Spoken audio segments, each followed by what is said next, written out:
Radhe Radhe everyone. आप सभी को कामदा एकादशी की बहुत बहुत शुभकामनाएं। फ्रेंड्स, आज की वीडियो में हम जानेंगे कि कामदा एकादशी का व्रत किस दिन करना है, व्रत का पारण कब करना है और कामदा एकादशी का पूजन हमें कैसे करना है। चैत्र मास के शुक्ल पक्ष में आने वाली एकादशी को कामदा एकादशी के नाम से जाना जाता है। कामदा एकादशी का व्रत पूजन करने से सभी प्रकार के पापों से मुक्ति मिलती है और कामदा एकादशी में श्री हरि विष्णु के बाल स्वरूप का पूजन किया जाता है।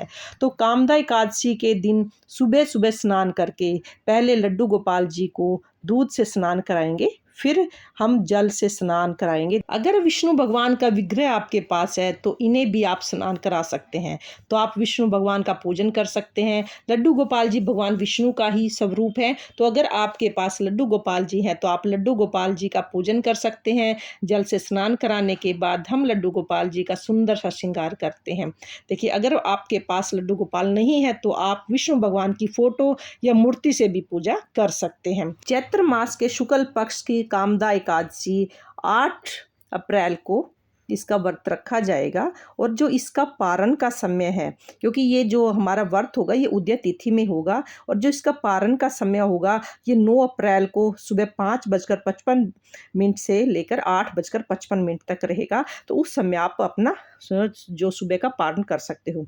और उसके बाद देखिए, हमने लड्डू गोपाल जी को स्नान कराने के बाद हमने चौकी लगा दी है, उस पर पीले रंग का वस्त्र बिछा दिया है।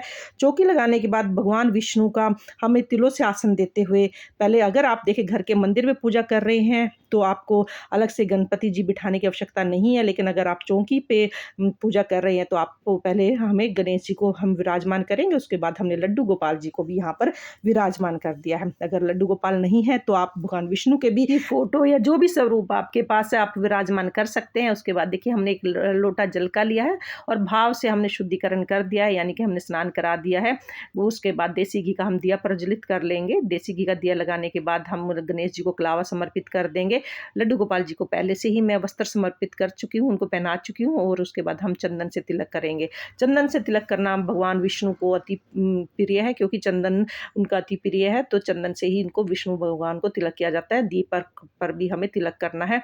उसके बाद हमें थोड़े से हमें तिल समर्पित करने हैं, पहले गणेश जी पे, भगवान विष्णु पे, और फिर थोड़े से तिल हम दिए में भी डाल देंगे। जितने तिल हम दिए में डालेंगे उतने ही हमारे कष्टों का निवारण होता है, इसलिए इस दिन दिए में तिल जरूर डालें।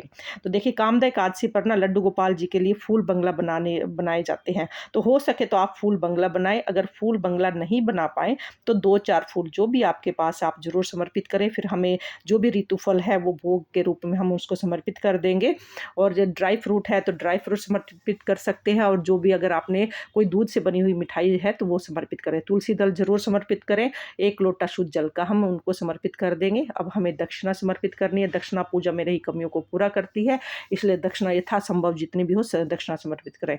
अब हम कथा सुनेंगे। सीधे हाथ में हमें थोड़े से तिल और फूल लेते हुए हम कथा सुनेंगे। कथा का वीडियो आपको चैनल पर मिल जाएगा। अगर मैं यहीं पर कथा सुनाऊंगी तो लंबा हो जाएगा वीडियो, इसलिए आप इस पे चैनल पर भी आपको इसकी कथा मिल जाएगी, आप वहाँ से सुन सकते हैं। उसके बाद जो हाथ में तिल है, फूल है, उसको हम सभी पे समर्पित करते हुए थोड़े से तिल हम जल के लोटे में डाल देंगे, और इस तरह से हमारी जो कथा है वो संपूर्ण हो जाती है। कामदा एकादशी की कथा सुनने के बाद हम आरती करेंगे। आप चाहो तो कपूर से भी आरती कर सकते हो, या चाहो जो दीपक आपने जलाया हुआ है आप उससे भी आरती कर सकते हैं। बहुत ही प्रेम पूर्वक पहले हम गणेश जी फिर भगवान विष्णु जी की आरती करेंगे। आरती पूर्ण होने के बाद देखिए, आरती पूर्ण होने के बाद हम भगवान विष्णु से, और हो सके तो इस दिन लक्ष्मी जी की आरती आप जरूर करें। आरती पूर्ण होने के बाद हम हाथ जोड़कर क्षमा याचना करेंगे, पूजा में रही कमियों के लिए क्षमा प्रार्थना करेंगे और अपनी मनोकामना को पूर्ण करने के लिए भगवान से प्रार्थना करेंगे। और जो जल का लोटा है हम सूर्य देव को अर्घ दे देंगे, और जो भी भोग प्रसाद हमने घर में चढ़ाया वो घर के सभी सदस्यों को प्रसाद रूप में हम बांट देंगे। देखिए, जो दक्षिणा हमने चढ़ाई है वो कन्या को हम दान में दे देंगे। शाम के समय भी हमें इसी तरह चौकी पर दिया लगाना है, पूजा करनी है, आरती करनी है। इस तरह से हमारी जो पूजा, जो भी हम भोग प्रसाद बनाएंगे, हम शाम के समय भी हमें अपने भगवान विष्णु को वो भोग प्रसाद के रूप में यहाँ पर उनको भोग चढ़ाना है। तो कामदा एकादशी की पूजा पूर्ण हो जाएगी। आप चाहो तो अलग से चौकी लगाकर भी यह पूजा कर सकते हैं, घर के मंदिर में भी यह पूजा कर सकते हैं। कामदा एकादशी का अगर आप व्रत नहीं कर पा रहे हो तो आप कामदा एकादशी के दिन लड्डू गोपाल जी का और भगवान विष्णु जी का पूजन जरूर करें, क्योंकि कामदा एकादशी का पूजन करने से मोक्ष की प्राप्ति होती है और पापों का नाश होता है। अब हम जान लेते हैं कि कामदा एकादशी का व्रत का पारण कब किया जाएगा। कामदा एकादशी का पारण 9 अप्रैल को किया जाएगा, जिसका समय होगा सुबह 5:55 से लेके 8:55 तक होगा। तो आप पहले कामदा एकादशी व्रत का पारण कर लीजिएगा। तो कामदा एकादशी की यह सरल पूजा विधि आपको कैसी लगी, कमेंट्स करके जरूर बताना। अगर आपको वीडियो थोड़ी बहुत भी आपके लिए यूजफुल है तो प्लीज़ वीडियो को लाइक जरूर कर देना। फिर मिलते हैं किसी और वीडियो के साथ, तब तक के लिए जय श्री कृष्णा, राधे राधे।